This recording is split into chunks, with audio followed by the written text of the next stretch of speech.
beste Herman, we have known each other for many years, if not centuries.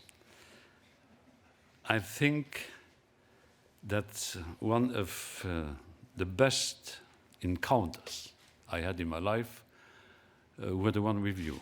We were ministers of budget together, we were chairs of our political parties, we were prime ministers together, and when you were president of the European Council, myself having been appointed president of the Commission, our cooperation was instantly perfect.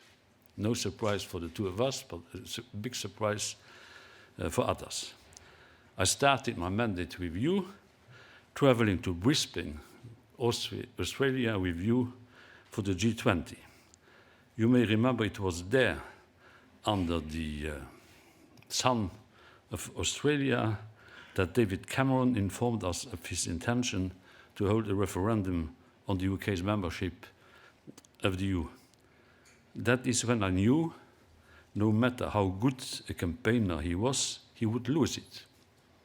And I told him so. And he didn't believe it, but it happened.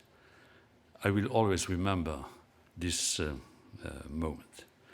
Everything that Europe is today began as an idea, born during the Second World War and born after the Second World War. We know that it is by debating that we test our thoughts and dare our dreams. For over 20 years, the European Policy Centre has been at the center of the debate on Europe. And your ideas, your thoughts, sometimes your dreams, have helped shape the future of the European Union. I'm happy to be invited here to speak about my thoughts and experiences. And I'm happy that I will deliver my last Brussels speech here, hopefully. Herman, even though admittedly, initially, I would have preferred your job as President of the European Council. Today I know better, but I will never forget the day when I entered your office telling you that I had the intention to become a lead candidate of the EPP. You told me, okay, as a European, I like the idea, but as your good friend, you have to know that this is a tough job, a full-time job. I should have listened to you. It's more than a full-time job. It is important to remember where we came from in 2014. Europe had been weakened by the most severe social and economic crisis since the Second World War. Europeans' trust in the European Union was at an all-time low. Turnout in European elections had done nothing but fall for decades and stagnated in 2014. This is why I spoke of a commission of the last chance. It was not the best formula I have invented in my life, by the way, before being elected by the European Parliament. But I believe we will seize this chance by getting the economy back on track and making this a more social union that works for all. I believe we are looking at a different European Union today, as you rightly said just a few minutes ago. Our economy is stronger and more resilient. Europeans are, to some extent, reconnecting with Europe, and we are slowly finding our place in the world. When I say that our economy is stronger, it's not just because it has grown for 7 consecutive years, 25 quarters, because more than 14 million jobs have been created in Europe during the mandate of this Commission, or because the level of employment is at its highest level ever, but because I know that these figures fall not from sky. They come in part from our efforts to make smart use of our resources, which we have done via the European Fund for Strategic Investments, initially known as Juncker plan. Juncker plan was the invention of those who thought that it would be a total failure. As it is a success now, it's called European Fund for Strategic Investments, but it's exactly the same. We have mobilized over 440 billion euros in investments across the European Union, increased the European GDP by 0.9% and adding 1.1 million jobs. And we can be proud that more than 1 million small-sized companies are receiving financing that wasn't available to them before. These results come from the flexibility introduced in the Stability and Growth Pact, which has supported reforms and helped public finances recover. Controversial at the time, but the result speaks for themselves. More than half of the Euro governments were against these flexibility lines we have, by which we have enriched the Stability Pact. They never approved it, but they followed the wisdom of the proposals of the Commission for once. These good results come from the general atmosphere we have changed, or we tried to change, and we succeeded to change in Europe. But if I'm saying that our economy is stronger, it's not just about the numbers.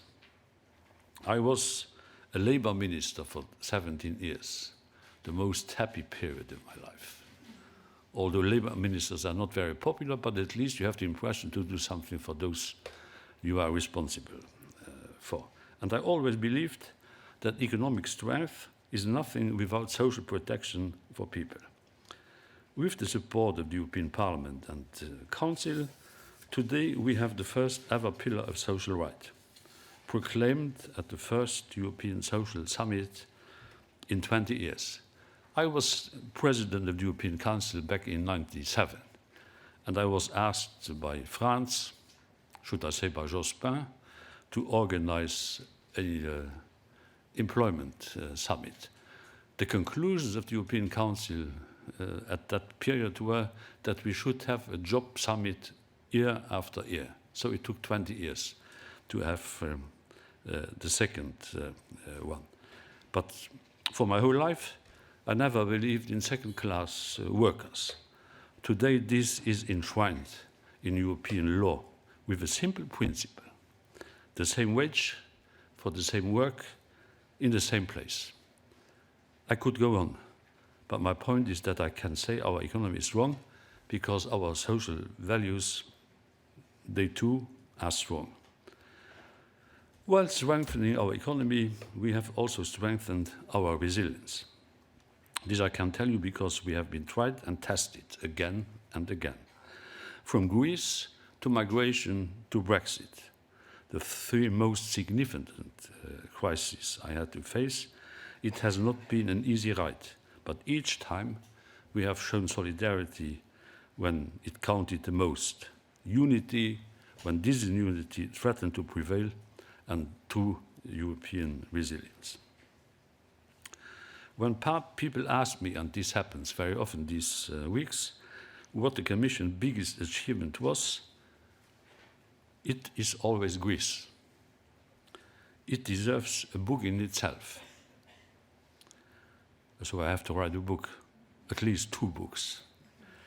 There are many who take credit for this, and someone without merit.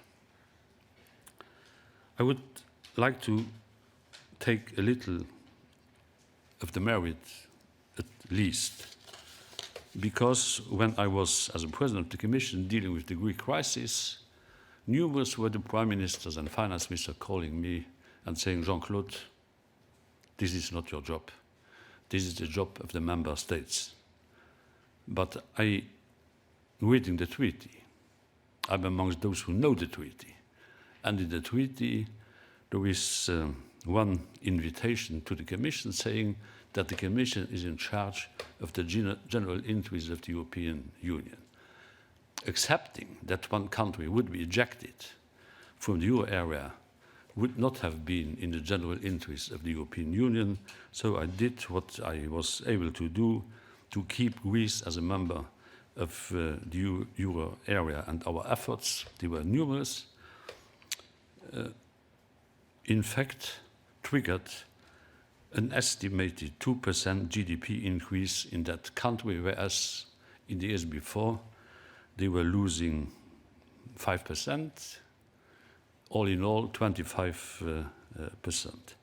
And I insisted, because this was not done before, that the program went through a social impact assessment and contained a strong social dimension. I have to say here that this was not the idea of the IMF. It was our idea. And by the way, I never understood why the IMF was so deeply involved in the solution of the Greek problem we had to face. If California has a problem, they are not going to the IMF, they are going to Washington, although the IMF is also located in Washington. And Europe should have been able to deal with the Greek crisis with its own instruments and its own means, but all the instruments were not there. During Herman's time, many instruments were added to the instrumentarium we had, and that was a very weak one. After what he did, it has become by far stronger than it was before. This August, we marked the one-year anniversary of Greece successfully concluding the program, and the efforts taken are delivering results. Unemployment in Greece is down. More than 230,000 new jobs have been created since the start of the Stability Support Program in 2015. Economic growth has rebounded to 2% as an average and is set to remain at that very level. Public finances have returned to a sustainable path, but the country, of course, must continue to focus on fully addressing the social and economic consequences of the crisis, but we are a far cry from 2015.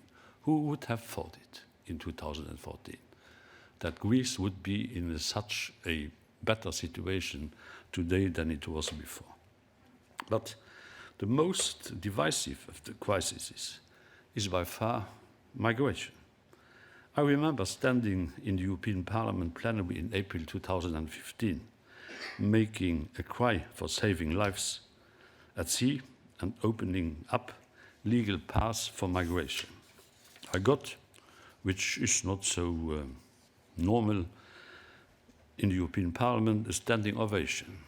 I'm getting now standing ovations everywhere, but at that time it was less obvious. And I remember saying to the parliamentarians, you applaud me now, but will you still applaud me in 6 months from now?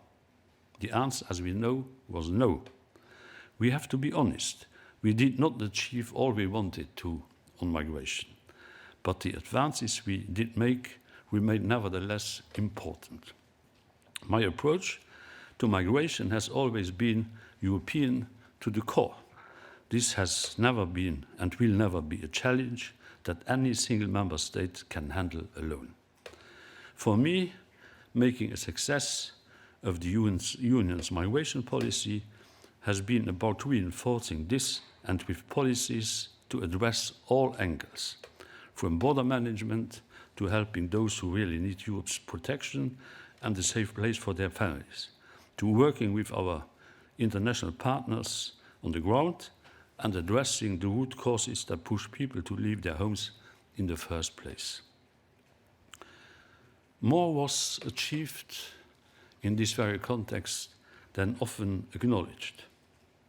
In the last years, we have offered a safe haven to more than Australia, Canada, and the US combined, 3 times more.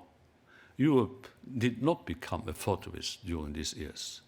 We were the place accepting those who have the problems they have. An estimated 1.6 million refugees currently benefit from our support to Turkey. 8 million EU-funded primary health care consultations have been delivered, and some 600,000 Syrian refugee children now have access to accession thanks to the European support. Our borders are more secure, but they are not secure enough. With the new border and coast guard we have put into place. And I was proposing months ago to increase the number of the coast guards to 10,000 officers in 2020. Everyone is inviting the Commission, the European Union, to increase the protection of the external borders. The Commission has proposed 10,000 guards. The Council was postponing this to the year 2027. It's easy to ask the Commission to do something. It's less easy to follow the Commission when the Commission is making sound proposals. And our Emergency Trust Fund for Africa has proven to be an effective tool to address some of the root causes of irregular migration. But I'm warning against this attitude. You can visit and revisit in Europe. Our relations with Africa are not migration dominated. Our relations with Africa have to be transformed because we have to move from a policy of charity to a policy of equal partnership. If you are talking to the Africans, don't mention migration every minute. This is against the dignity of the African people, and I tried to avoid this era. But the first crisis we faced during this mandate was Brexit. As you are reading about in the press every day, I will be short. I have spent too much time with Brexit. It's enough now. It could have brought the house down, acted as a catalyst for others, and split Europe forever. But it did not. Unity has prevailed, and one should not underestimate how many conversations and encouragements this took me and others, and Michel Barnier mainly, to make this thing happen, unity of the 27. But I have to admit that it has paid me to spend so much of this mandate having to deconstruct when all I have ever wanted to do is move the European Union forward, not back. But to the surprise of many, we have not fallen apart, quite the reverse. In short, when put to the test, as we have been over the last 5 years, the resilience and strength of the Union has shown through, and in the face of the greatest challenges we have ever met in recent decades. I'm not a fan of polls, because I don't believe them. The opinion polls in Luxembourg were always, when it came to my popularity, 95%, so they must have been wrong. But the latest data show that today trust in the European Union is at its highest level in 10 years. In the last year alone, we have seen the number of people who have a positive image of the European Union increase in not less than 20 member states, even according to some opinion polls in the United Kingdom. They came too late.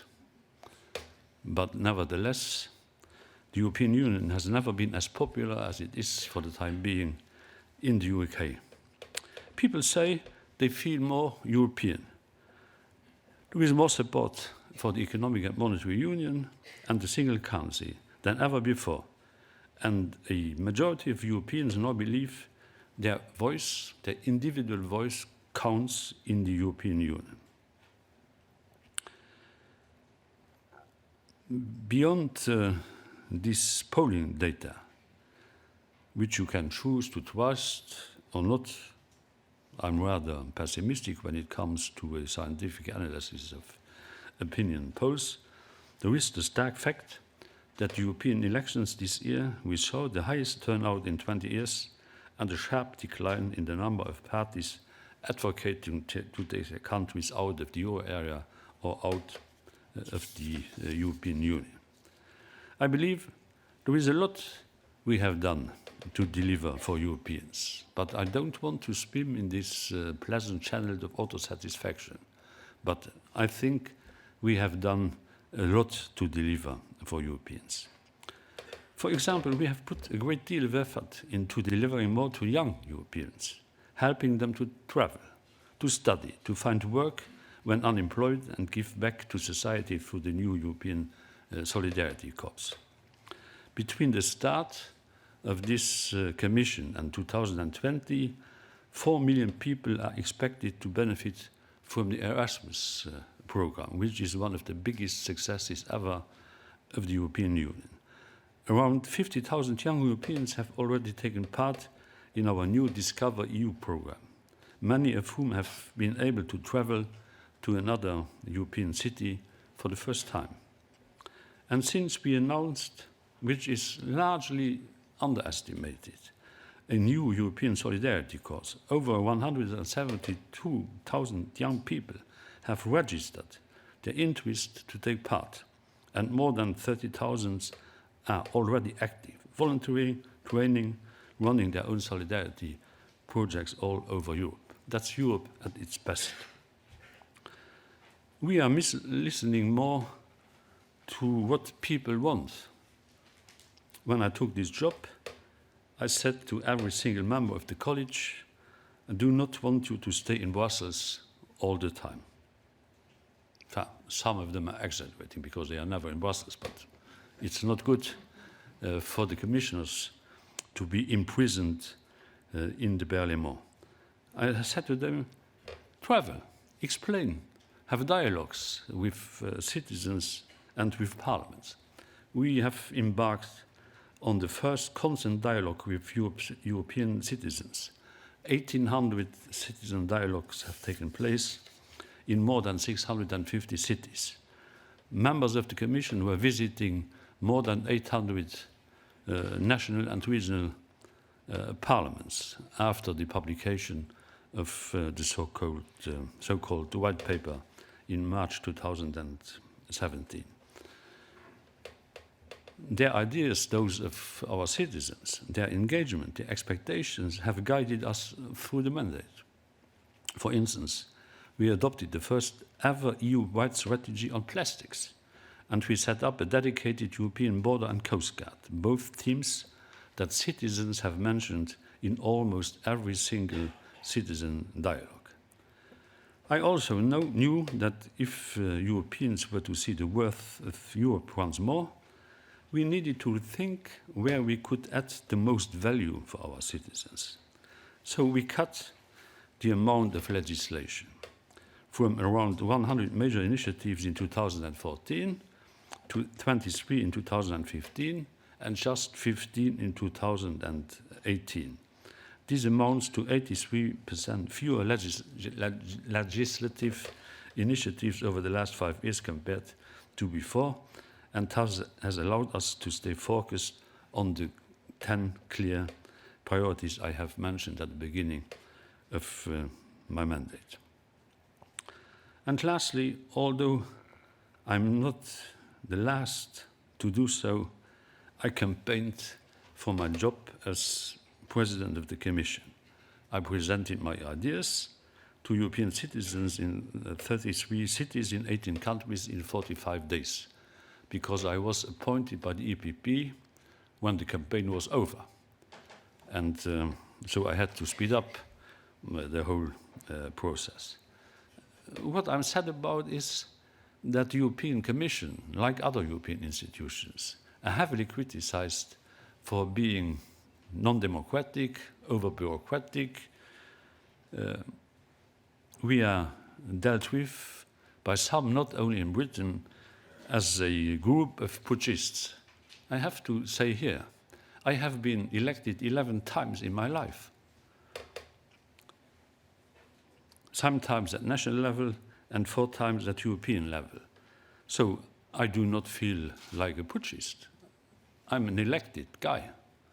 And I'm not accepting that the Commission is always described as an anonymous corps of bureaucrats, technocrats, blind and stubborn people We are not. I took 4 former prime ministers in my commission, 11 former ministers, all the others having been elected to the European Parliament or to the national parliament. Apart from the British commissioner, everyone in my commission has been elected. And the British commissioners, they were excellent, Lord Hill and Julian King. Now, when Julian King appeared for the first time at the college, I said, progress cannot be stopped in Britain. We had a lord, now we have a king. And he behaved like a grand seigneur because he was doing whatever he was asked to do and whatever he was able to do. I see a different union today. I think that our citizens, too, see a different union today. But I also know that we are seen by others as a different union today. I can tell you that this was the most clear for me during this mandate when I was standing in the Oval Office last July 18, looking at Europe from the outside. I would be happy to credit my excellent negotiating skills alone for why I was able to avoid a trade war and regional understanding with President Trump. But the reality is that I was speaking from a position of strength because I was speaking with the force of 28 member states behind me and with an exclusive EU competence, that of the Commission, in trade matters. During these negotiations with Donald Trump, from time to time he had to interrupt the session. And then he called me back at the Oval Office. And then he said, listen, Jean-Claude, I do not want a deal with the European Union. I would like to have a deal with you personally. And then I said, no. I'm Europe. L'état, c'est moi. And for a Luxembourger sitting in the Oval Office telling the President of the United States that I have to be taken serious, c'est du jamais vu. Today, the EU is clearly the world trade superpower. We have agreements with nearly 70 countries around the world, covering 40% of the global GDP. But more important is that in the last 2 years we have ushered a new generation of trade agreements with some of the world's biggest economies. Canada, we were negotiating with for 20 years. Japan, we were negotiating with for decades. And these agreements, although heavily criticized in our public opinions, they reflect our values, from the transparent way in which they were negotiated, to the inbuilt protection of environmental and labor standards. This is trade done Europe's way. And in many other areas, Europe has become a major player on the international stage and a positive force for change. Our partners know that they can count on us to defend the multilateral rule-based global order. And around the world, the European Union is seen as a beacon of hope, a guardian of peace, and a source of stability. That's the reason why I'm unhappy about the result of the recent European Council when it comes to North Macedonia and Albania. We have promised both that we would deliver, we did not. And if the European Union wants to be respected worldwide, we have to keep our promises, internal promises and promises to other parts of the world. We are respected because the European Union is providing over half of the world's development and humanitarian aid. It is the European Union which is building new partnership based on instruments, on stronger commercial and economic ties with our strategic partners, such as our twin continent, Africa.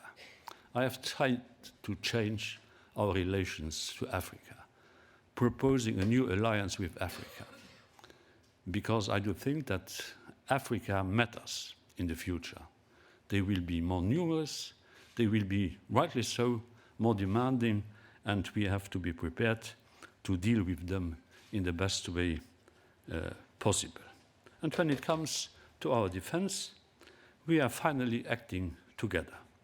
I remain convinced that we have to reinforce European security and defense, which is why, starting in 2014, I called for a permanent structured cooperation in defense matters.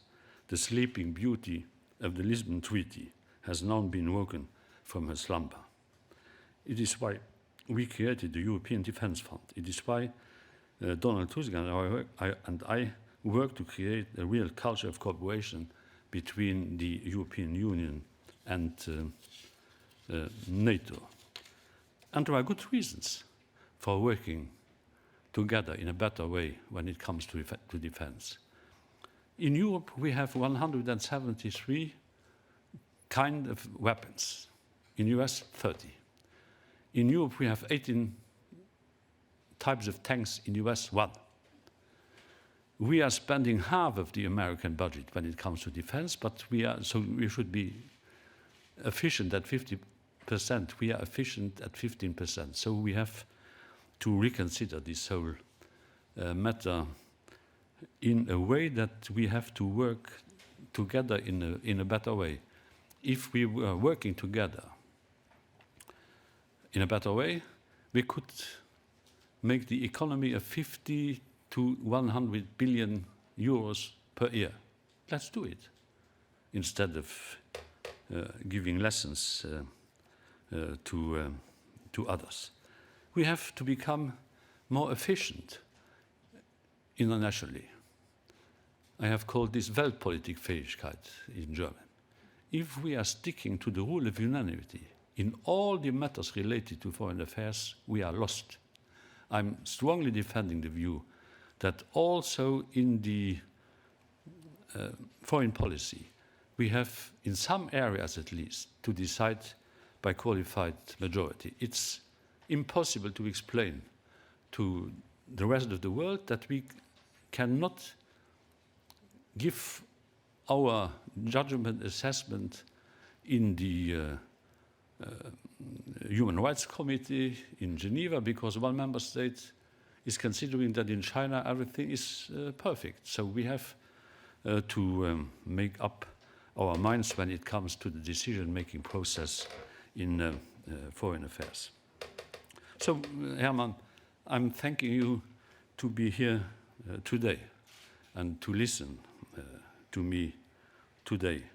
These were 5 years to get Europe back on track, from the economy to our place in the world and via every crisis along the way. We had to prove our worth to people, or we would have lost our citizens forever. I would not like to say that we are out of the woods, because I don't like auto-satisfaction, although I'm tempted to be in the middle of auto-satisfaction these days. Brexit is a shame, and is the most difficult problem we had ever to face. I don't think that Brexit is in the interest of Britain or in the interest of the European Union. All of us will pay the price. I did, as far as Brexit is concerned, and as far as the other problems I was mentioning, and I could not mention all the problems we had to face, I did my best. It has been the honor of my life to serve the European Union. Obrigado, thank you, dankeschön, merci, bedankt.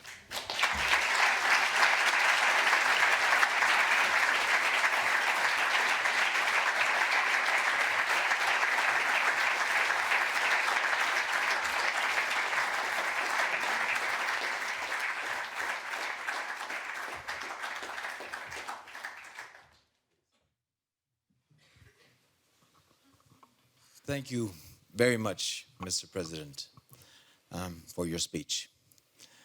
I have now the task, thanks to all of you too. We have agreed with the President that there will be an opportunity to pose some questions to him. So my role now is to orchestrate a short Q&A sessions. And so I'm looking around already for those who want to raise their voice.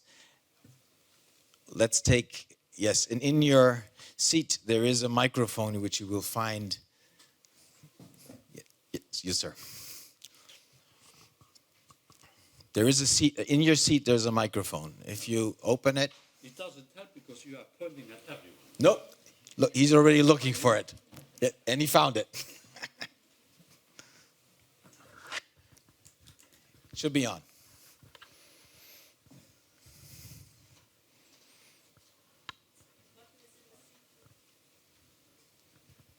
New technologies. We will get there.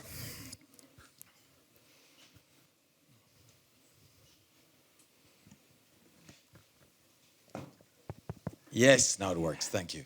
Hooray. My name is George Forris. I used to be a journalist here in Brussels. Now I'm a university teacher. The Hungarian government, some Hungarian government officials tend to say that one of the failures of the present Commission to let the UK go. I don't share this view, but it reflects something else, that I think that the present Commission lost somehow some of the Central and Eastern European countries.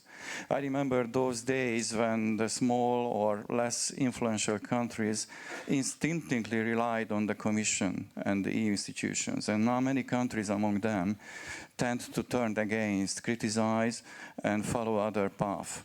How is it happened? Why is it happened? Is it irreparable? And what is your share, if there is any, with it? There are no small countries in the European Union. I'm a specialist of smaller entities. But I was always saying to the British Prime Minister, there are two great countries in Europe, the Grand Duchy and Great Britain. And I don't accept these differences between big and small, because this is leading nowhere. As far as Hungary and other Central European countries are concerned, I'm deeply disappointed by the propaganda they are circulating around, because I was always trying to accommodate them. I give you one example.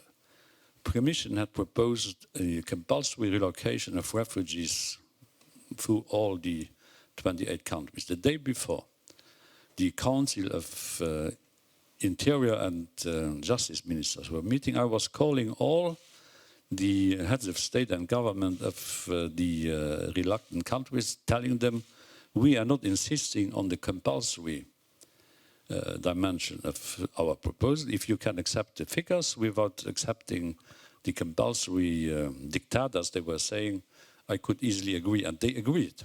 The day after, they did disagree. I was proposing to the Polish and to others, could you please take in your countries the unaccompanied refugee children? They agreed, but they never did it. All of these countries had particular problems. I was able to solve them without making press conferences, as they did not do the same. Nuclear power stations in Hungary and other things.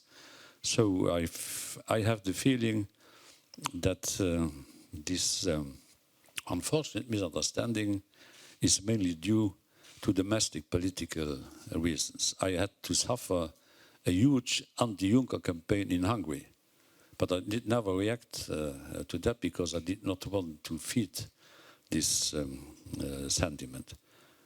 I have the feeling that I did the right things with the Eastern and Central European countries because they are belonging to our family. Europe would not be complete without the Visegrad 4 and other countries in the region.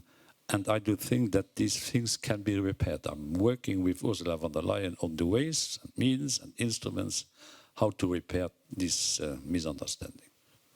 Thank you. There was a lady in the third row. Yes, please. Indicate your name and... Yes, my name. Thank you. I found the microphone. My name is Lise Voer. I come from ETNO, the European Telco Association here in Brussels.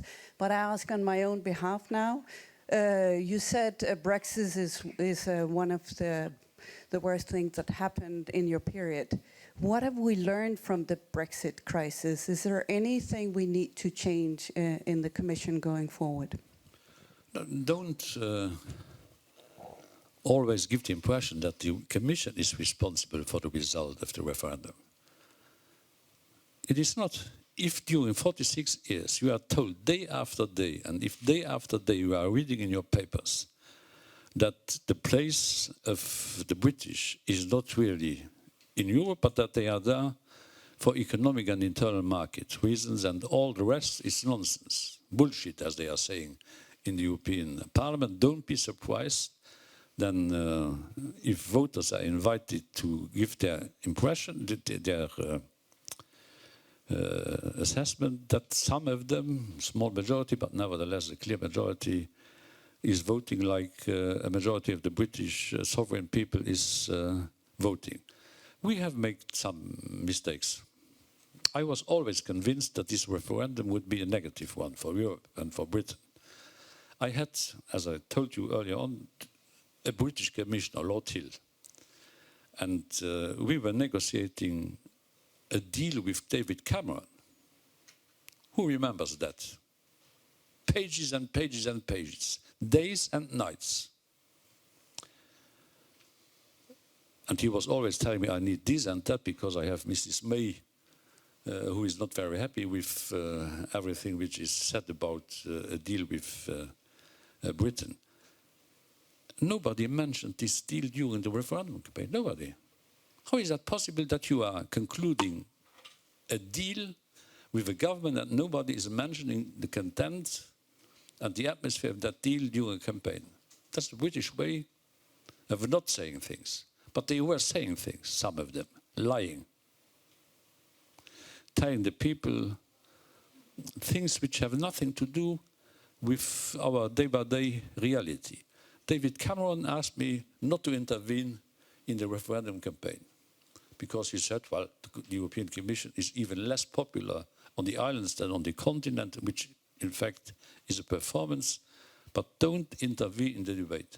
That was a major mistake, a major error. I should have intervened because nobody was denying, contesting the lies Boris Johnson and others were spreading around. So it's a question of European democratic debate. We were not part of the debate. We were submitted to the debate. Un objet du débat et pas un sujet du débat. That was a mistake. And I said to Lord Hill, Jonathan, you will lose. If you will win, I will give you €1. If you will lose, you give me £1. I have the pound in my pocket. I was not surprised by the outcome of the referendum. Yes, please, sir. Yes. Thank you, sir. Hui Zhu with China News Daily. Mr. President, would you just evaluate the EU-China relations in your mandate the last 5 years, and what is your expectations in the next 5 years? Thank you. I had, since I was appointed Prime Minister, the best relations possible with China. Whenever I'm in China, the President and the Prime Minister is saying, all the Chinese know that you are a friend of China. I'm doubting if all the Chinese do know it.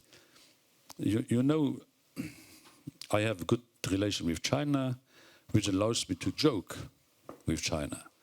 And I always said to the colleagues over there, do you know why Luxembourg did never attack the Popular Republic of China? They didn't know. So we don't have space enough to put the prisoners in. So, apart jokes, I had good relations with my Chinese friends because I consider them as friends. I had, during this mandate, 10 meetings or so with the President and the Prime Minister, alone or together with others. And I told them, you are our competitors. You are our rivals or rivals. What is English? Rivals or rivals? Rivals. And at the first moment they were struck. I said, that's a compliment. Because we are in competition. We have several problems with China, although having large intersections of interests. The Chinese overproduction in steel is exactly the double of the total steel production of the European Union. This cannot go on, because this Chinese performance, is easily explained by the fact that the Chinese government, the Chinese authorities are supporting their steel industry with other means than we are allowed to do it in Europe. But independently from that, I do think that it's in the interest both of China and of the European Union to have the best relations possible with China. I like them. And I would like them to like us as much as I like them. Maybe take one more question? Yeah, So yeah. good? Please.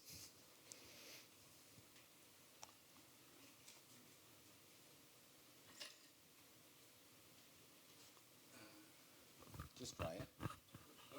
Thank you, David Price, Your Democracy and Schumann.info. I come from what might be called the island of lepers, because if you go back to 2004, there's only been, as far as I calculate, one visit from Mr. Barroso, and I think yourself only made one visit. To where? To United Kingdom, the island off the continent. Normally, I'm responding to invitations. Okay, but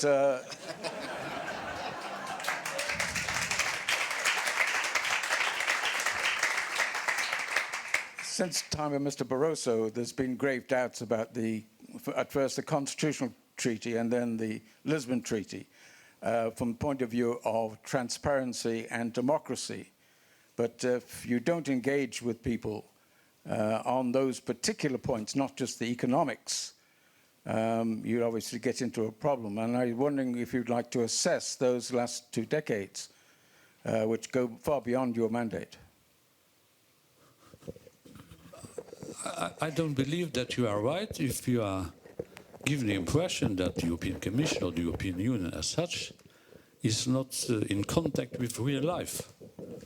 We are talking to citizens.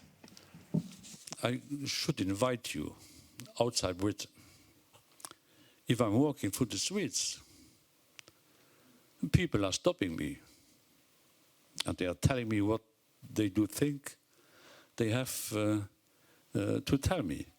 That was mainly the case in Luxembourg. You know, Luxembourg has a Portuguese population of 20% of the inhabitants, and the Portuguese friends, they are all my friends because I like Portugal very much, like Greece. They were stopping me in the street and they were saying, Signor Prime Minister, everything is okay in Luxembourg, but there are too many foreigners. That's what a successful integration really means. And I don't think that Barroso and his predecessors, including myself as having been his successor, that we are not in touch with reality. I told you earlier on this evening that we had to have 1,800 citizens dialogues. You know, this is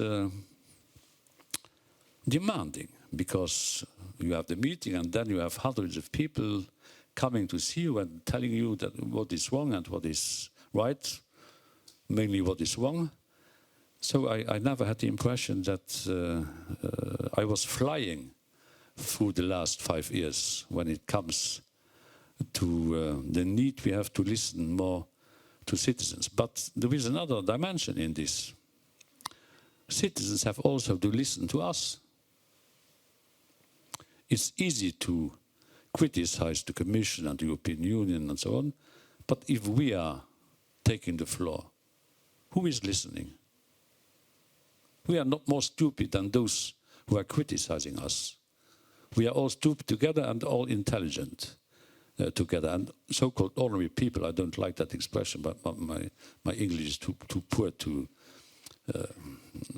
articulate this in the right way. The elites are not more intelligent than ordinary people. My father was a steel worker.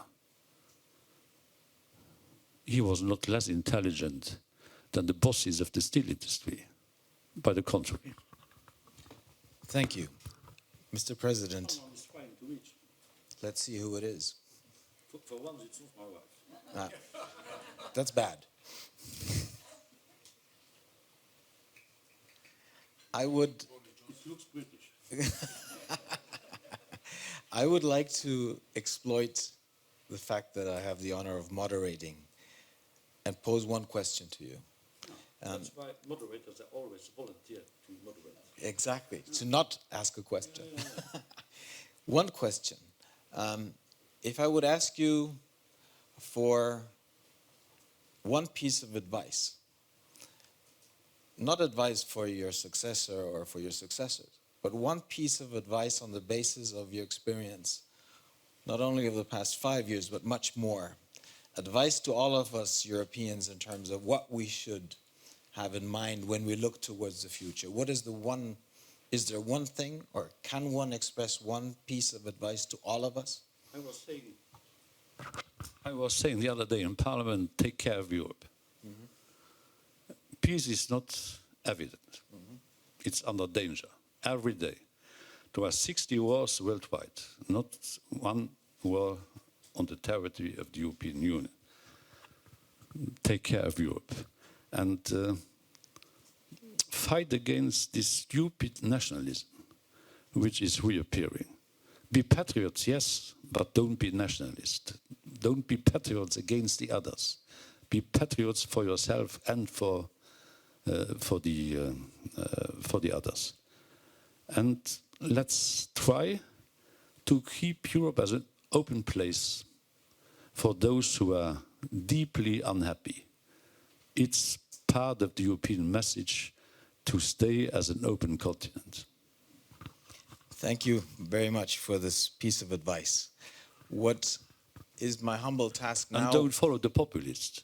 Yes. Because by the end of the day, you will land as a populist yourself. Correct. Yeah. Yes. Yes. And it is something which is very much with us, even if some believe that the worst might be behind us. This is not true. I want to end by saying 3 big thanks. The first big thank is the fact that you were with us today, that you delivered a speech just a couple of days before the end of your Commission's mandate, and that this was effectively also your last speech in Brussels within your mandate. And I want to thank you for the fact that you did this at the EPC, which obviously honors us, and for your frank, your honest words, but also your forward-looking words. And I think that for all of us who listened carefully to what you were saying, and you were referring to things which have happened over the past years, but there were a lot of conclusions one can draw for the future. The second big thank is for the past 5 years and beyond. For me and for many others in this room, it seems as if you have been here forever. In your speech, by the way, you made a joke and you spoke about the centuries of you being with us. So you seem to have also the same feeling. And we always witnessed you as a very passionate European in the different positions you've had at the European, but also at the national level. And I think you always had a very clear compass of the direction in which we should be going. And I think in times of uncertainty and volatility, this is a key feature which one should have. And the last is a bit of a personal thank you. And I usually don't do these things, but today I will do. Because over the past 10 years, but also especially over the past 5 years, we witnessed tough years. History was full of multiple interrelated crises. You were talking about the economic crisis, the social crisis. And we were tested again and again. And as you know, I am half German, half Greek. Yeah. That's a mixture. That's a mixture. It is an interesting mixture. And I think over the past years it has shown, it has sometimes been also a bit of a challenge of being that mixture. Yeah. And you were referring to 2015. When you and your commission had only been shortly in office and we witnessed the last culmination point of the so-called Greek crisis. And I think we actually, and you were referring to that, we found ourselves at an edge where we didn't know in which direction things would be moving. And at that point in time, you played an enormous role. Even though, as you were referring today, and you also mentioned in the Parliament the other day, a good number of others and also EU leaders didn't want you to play that role, but you play that role. And I want to thank you for that. I want to thank you for that as a German and Greek, because at the time you spoke, and you were one of the few who spoke directly to them, to the Greeks and to the Germans. And in the Greek case, you made a severe difference of moving them away from the abyss. And we all know what the consequences would have been if they would have fallen. And it would not have only been economic, it would not have been only social and political, but it also would have been societal. And I want to thank you as a European, because you knew what was at stake at the time. You knew that a temporary exit of Greece from the Eurozone first might not have been temporary, and what it would meant for the common currency, but also beyond. And not everyone at the time was aware of these potential consequences and what this historic mistake would have meant. So thank you for that. Yeah. And I hope that when we will find ourselves in future storms, that we will have people leading us who have that right conviction and the right leadership compass. Yeah, So to jump on your last remark, when I was leaving the office of the Luxembourg Prime Minister, awarded with the highest decoration of Germany. Großes Bundesverdienst mit Schulterband und Stern. That's big. By the way, I would have preferred to speak German or French tonight, but although nobody understands England, everyone understands English, and so there is this new rule, lingua franca is English, and it will not change after the Brexit. But when Angela Merkel was handing me over this declaration, she was saying, according to recent opinion polls, you are the most popular European Prime Minister in Germany. Yes. So, okay. Head of the government, did you say, because she wanted to be included in the comparative list. And then I said, but I'm also the most popular Prime Minister in Greece. And who can say that he is as popular in Germany as in Greece? No, that was something very particular, and I can witness that. Thank you for tonight. Thank you. Thank you for being with us, and thank you from all of us.